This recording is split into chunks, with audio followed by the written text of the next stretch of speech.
केंद्र सरकार को कह रही है? देखिए, महबूबा फ्रस्ट्रेशन में है, हताश और निराश है।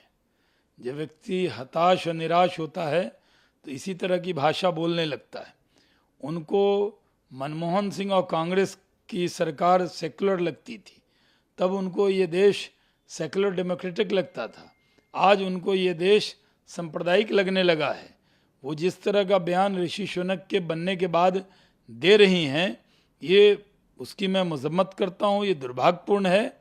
ये मानकर चलना चाहिए कि आज भी जितनी माइनॉरिटीज़ को हक और हकूक़ भारत में मिले हुए हैं, दुनिया में इसकी कोई मिसाल नहीं है। साथ में महबूबा अब धमकी पे भी उतर आई हैं। जो छीना गया है वो सूद सहित लेंगे। कुछ छीना नहीं गया है, बल्कि जम्मू कश्मीर के लोगों को दिया गया है। जो धारा 370 रहते जो आज़ादी नहीं मिली थी, वहाँ के गुजर वक्कलवाड़ को, वहाँ के पहाड़ी को, वहाँ के वो लोग जो रिफ्यूजी जो पाकिस्तान से जो आए थे, उनको वोटिंग राइट्स नहीं था। वहाँ के जो अनुसूचित जाति जनजाति समाज के लोग थे, उनको सबको हक मिला हुआ है। और जो हक उन लोगों ने छीना था, आज महबूबा बड़ी बड़ी बात कर रही हैं। तो उनसे मैं पूछना चाहता हूँ कि बहुत ऋषि सुनक के बनने के बाद आपको अल्पसंख्यक को प्रधानमंत्री बनाना चाहिए, तो क्या किसी रिलीजियस माइनॉरिटीज़ का जो व्यक्ति हो जम्मू कश्मीर का, जो क्योंकि वहाँ तो हिंदू समाज के लोग माइनॉरिटी में हैं, उनको इस बार मुख्यमंत्री पीडीपी से घोषित करेंगी क्या? या वो ये मांग करेंगी कि मुख्यमंत्री माइनॉरिटी का होना चाहिए?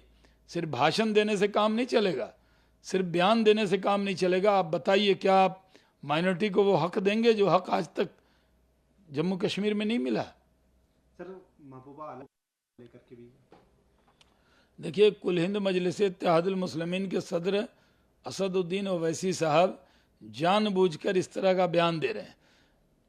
ओवैसी साहब को सबसे ज़्यादा दुख हो गया है ऋषि सुनक के बनने से।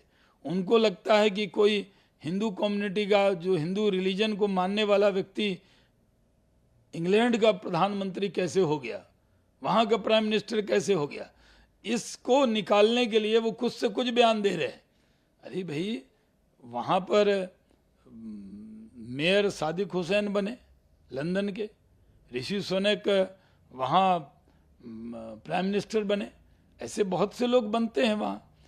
आपको पूरे एशियन खुश हैं।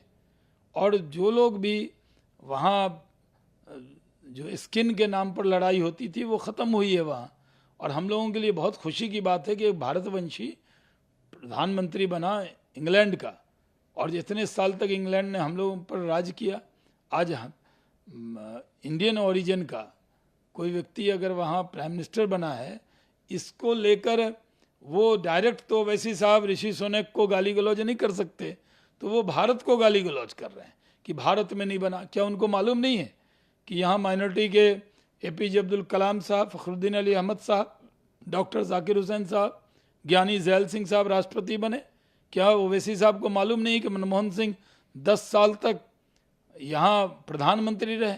और एक टर्म में तो मनमोहन सिंह जी के कार्यकाल में प्रेसिडेंट भी माइनॉरिटी के रहे। क्या ऐसी कोई मिसाल है? पूरे दुनिया में माइनॉरिटीज़ के जो हक हैं, हकूक़ हैं, जो राइट्स हैं, भारत से कोई तुलना नहीं हो सकती। पूरे दुनिया के लिए अगर कोई आदर्श देश है तो वो भारत है। माइनॉरिटीज़ के लिए भारत से अच्छा कोई देश नहीं हो सकता, जिसने पूरे हक बराबर के दिए। और यही बात है कि आज भारत सबका साथ, सबका विकास, सबका विश्वास, इस रास्ते पर मोदी जी के नेतृत्व में चल रहा है।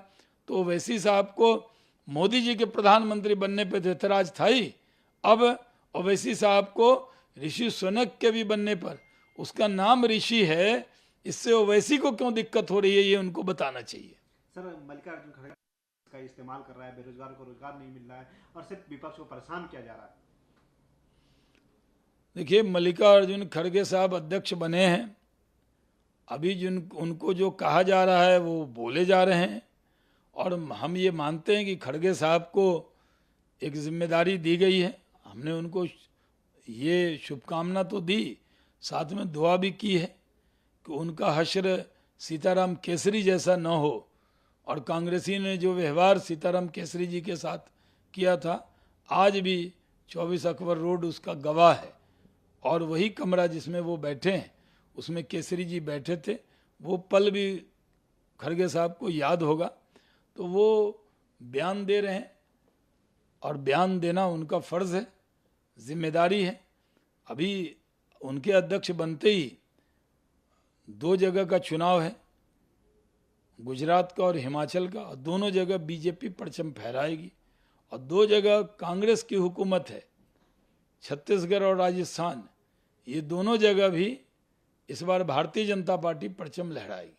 फिर एक आखिरी सवाल, जिस तरह से उसके बाद उनके तरफ से बीजेपी के ऊपर ही हमलावर है कि बीजेपी के प्रवक्ता को अगर ये पसंद नहीं है तो पाकिस्तान चले जाए। देखिए, अरविंद केजरीवाल गुजरात में गए थे, बहुत बड़ी बड़ी बात कर रहे थे। अब तो उनको लग रहा है कि वहाँ खाता भी नहीं खुलेगा। तो एक कार्ड चला है, धार्मिक कार्ड। ये कभी कहते थे कि राम मंदिर की जगह अस्पताल बना देना चाहिए, कभी झाड़ू से स्वास्तिक का निशान मिटा देने वाली पार्टी, कभी टोपी पहन के और खजूर खा के बहुत सेकुलर बनने वाली पार्टी, बांग्लादेशी घुसपैठी और जो रोहिंग्या हैं उनको प्रोत्साहन देने वाली पार्टी। आज एक बैग उनकी आत्मा जगी और कह रहे हैं कि गणेश जी और गणपति जी की फोटो नोट पे लगा देनी चाहिए। कल ये भी कह देंगे कि भाई दिल्ली में जो नोट चले उसमें वो अपनी तस्वीर चाहेंगे मुख्यमंत्री के नाते। तो मांग करना उनका हक है, लेकिन सब लोग अच्छी तरह से जानते हैं कि वो गोल पोस्ट चेंज करना चाहते हैं, वो मुद्दे बदलना चाहते हैं। वो दिल्ली में जो शराब का विषय है इसकी चर्चा को डाइवर्ट करना चाहते हैं। इसीलिए इस तरह का बयान अरविंद केजरीवाल साहब दे रहे हैं। लेकिन सबको मालूम है कि उनका ये बयान सिर्फ राजनीतिक बयान है और सिर्फ गुजरात के चुनाव को ध्यान में रखकर दिया हुआ बयान है। जबकि गांधी जी का प्रदेश है गुजरात, और पूरे गुजरात के लोग पूछ रहे हैं कि कोई भी मुख्यमंत्री हो, चाहे वो कांग्रेस का हो, बीजेपी का हो, समाजवादी हो, किसी ने महात्मा गांधी की तस्वीर के साथ अपमान नहीं किया। अरविंद केजरीवाल जी ने तो महात्मा गांधी जी की तस्वीर ही फेंक दी, अपने पीछे बाबा साहब और भगत सिंह जी को लगाया, अच्छी बात है, लेकिन उसमें बीच में महात्मा गांधी जी की तस्वीर भी आपने हटाई। इस बार तो गांधी जी की समाधि पे 2 अक्टूबर को भी नहीं गए आप। अब नोट पर भी ये चर्चा करना चाहते हैं कि गांधी जी की तस्वीर है, तो अकेले गांधी जी की तस्वीर उनको पसंद नहीं आ रही, इसलिए डायरेक्ट तो नहीं कह सकते कि हटाओ गांधी जी की तस्वीर। तो इस तरह का बयान दे रहे हैं, और ये बयान देकर सिर्फ चर्चा में रहना चाहते हैं, और इसमें और कोई वजह नहीं है। वो राजनीति के लिए कुछ भी करेंगे, ये सबको मालूम है। नमस्कार, मैं हूं मानक गुप्ता। अगर आपको हमारा ये वीडियो पसंद आया हो तो इसे लाइक और शेयर जरूर करें, और हां, हमें सब्सक्राइब और फॉलो करना ना भूलें ताकि आप देश और दुनिया की कोई खबर मिस ना करें। तो जुड़े रहिए हमारे साथ और देखते रहिए News 24।